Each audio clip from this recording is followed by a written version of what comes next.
Hi friends, எல்லோருக்கும் வணக்கம். எல்லோரும் எப்படி இருக்கீங்க? நல்லா இருக்கீங்களா? இன்றைக்கி அந்த கதையோட அடுத்த பகுதி தான் பார்க்க போகிறோம்.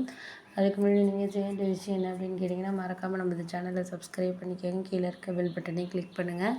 அப்போ தான் நான் போடக்கூடிய வீடியோக்கள் எல்லாமே உடனுக்குடனே எங்களுக்கு நோட்டிஃபிகேஷன் வரும். ஸோ மறக்காமல் சேனலை சப்ஸ்கிரைப் பண்ணிவிட்டு வீடியோ பாருங்கள் ஃப்ரெண்ட்ஸ். வாங்க நம்ம கதைக்குள்ளே போகலாம். நான் அனிதா அக்கா கிட்டே கேட்டேன், எனக்கு இந்த சீட்டை மட்டும் விட்டு கொடுங்கக்கா. ஏன்னா பையனுக்கு ஃபீஸ் கட்டணும். எனக்கு இந்த சீட்டு விழுந்துச்சுன்னா எனக்கு கொடுக்குறீங்களாக்கா அப்படின்னு நான் கேட்டேன். அதுக்கு உடனே அவங்க சொன்னாங்க, அதெல்லாம் சரிதாம்மா, நான் இல்லைங்கடா. அதனால எதுவும் நம்மளுக்கு விழாது அப்படின்னு சொல்லிட்டு நீ எதிர்பார்க்க வேணாம். நம்மளுக்கு விழுவுறது விழுவட்டும், விழாது நம்ம பார்த்துக்கலாம் அப்படின்னு சொல்லிட்டு சொன்னாங்க. நான் அதுக்கப்புறம் சொல்லிட்டேன், இது மாதிரி நீங்கள் சொல்கிறதெல்லாம் கரெக்டு தான்க்கா. என்னால் நீங்கள் சொல்கிற விஷயங்களை அக்செப்ட் பண்ண முடியுது தான். ஆனால் எனக்கு கொஞ்சம் குழப்பமாகவும் இருக்குது. ஏன்னா நான் ஃபீஸ் இப்போ 40,000 அவனுக்கு கட்டணும். 10th படிக்கிறதுனால கொஞ்சம் சீக்கிரமே கட்டினா தான் ஓரளவு அவங்களுக்கு கிளாஸ் எல்லாம் எடுப்பாங்க பண்ணுவாங்கன்னு சொல்கிறாங்கக்கா. 40,000 நான் கட்டணும் அப்படின்னு சொன்னோன்னே, சரி கொஞ்சம் பொறுமையாயிரு. இந்த சீட்டு வேறு ஒருத்தவங்களும் கேட்டிருக்காங்க. அதனால் இப்போதைக்கு என்னால் எதுவும் இது பண்ண முடியாது. பார்ப்போம், கொஞ்சம் யோசிச்சு தான் நம்ம செய்யணும் அப்படின்னோடனே, அது நீ சொல்கிறதெல்லாம் எனக்கு புரியுது அப்படின்னோடனே, என்ன அப்படின்னு சொல்லிட்டு கேட்டாங்க. இல்லைக்கா, எனக்கு அந்த நேரத்தில் நம்மளுக்கு கரெக்டான ஒரு விஷயம் கிடைக்கிது அப்படிங்கிறத தாண்டி, நம்மளுக்கு இந்த நேரத்தில் இதுக்கான இதுங்கிறது நம்மளுக்கு கிடைக்கணும் அப்படிங்கிற மாதிரி தான் எனக்கு தோணிகிட்டு இருந்துச்சு. அதனால் முடிஞ்ச அளவுக்கு உங்களால் எந்த விஷயத்தையும் ஃபோக்கஸ் பண்ண முடியலை அப்படிங்கிறது தாண்டி, நம்மளுக்கு அந்த நேரத்துக்கு அது கொஞ்சம் நம்மளுக்கு சாக்ரிஃபைஸ் பண்ண முடியாது.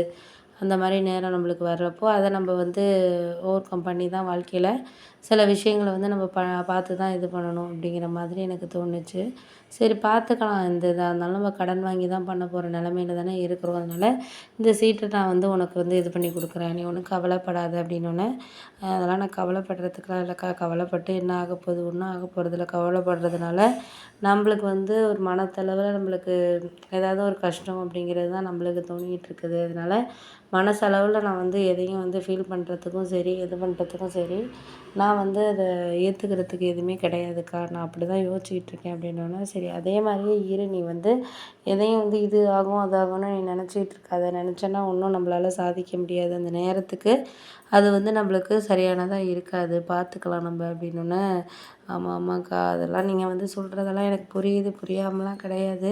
அதை நம்ம எந்த நேரத்துலையும் அக்செப்ட் பண்ணிக்கிறதுக்கு தயாராக இருக்கிற விஷயங்கள் தான் நம்மளுக்கு சரியானதாக இருக்கும் அப்படிங்கிறது தான் நான் புரிஞ்சுக்கிறேன் அப்படின்னோடனே, ஆமாம் அதை தான் நீ புரிஞ்சுக்கணும். புரிஞ்சுக்கிட்டு நம்ம வாழ்க்கையில் என்ன நடக்குதோ அதை சரியான பாதையில் நம்ம கொண்டுட்டு போகிறதுக்கு தான் பார்க்கணும் அப்படின்னோடனே, ஆமாம் ஆமாம், அதை தான் நானும் பார்க்குறேன்க்கா. என்னால் முடிஞ்ச அளவுக்கு என்னால் என்ன முடியுதோ அதை நான் காம்ப்ளிமெண்ட்ரியாக சில விஷயங்களை வச்சுருக்கேன் அப்படின்னோடனே, அதுதான் நானும் உன்கிட்ட சொல்கிறேன். எதையுமே காம்ப்ளிமெண்ட்ரியாக நீ ஒரு சில விஷயங்களை யோசிச்சுட்டு வாழ்க்கையை நடத்தினா மட்டும்தான் உன்னால் எதையுமே பண்ண முடியும். இல்லைன்னா ஒரு விஷயத்தையும் உன்னால் பண்ணுறதுக்கான இதுங்கிறது முடியாது அப்படின்னோடனே, சரி சரி ஏதோ சொல்கிறீங்க, இருந்தாலும் நான் முடிஞ்ச அளவுக்கு கொஞ்சம் பார்க்குறேன். நீங்கள் எனக்காக இந்த சீட்டை மட்டும் எனக்கு வாங்கி கொடுங்கக்கா. இந்த ஒரு தடவை மட்டும். அடுத்த தடவைலாம் நான் கேட்க மாட்டேன் உங்கள்கிட்ட. உங்களுக்கே தெரியும் என்னை பற்றி. எதாக இருந்தாலும் நான் அக்செப்ட் பண்ணக்கூடிய ஆள். எதாக இருந்தாலும் உங்களுக்கு தெரியும். நான் எந்த ஒரு இதுலேயும் விட மாட்டேன். எந்த விஷயமா இருந்தாலும் ஒரு சுலபமாக எடுத்துக்கக்கூடிய ஒரு ஆள் அப்படிங்கிறது மாதிரி தெரியும். அதை நீங்களே கொஞ்சம் புரிஞ்சுக்கிட்டு எனக்காக பேசுங்கக்கா அப்படின்னோடனே, நான் புரிஞ்சுக்கிறதெல்லாம் சரிதாம்மா, இல்லைங்களா. இருந்தாலும் இப்போதைக்கு வேறு ஒருத்தர் கேட்டிருக்காங்க, நான் என்ன பண்ணுறது அப்படிங்கிற மாதிரி சொன்னோன்னே,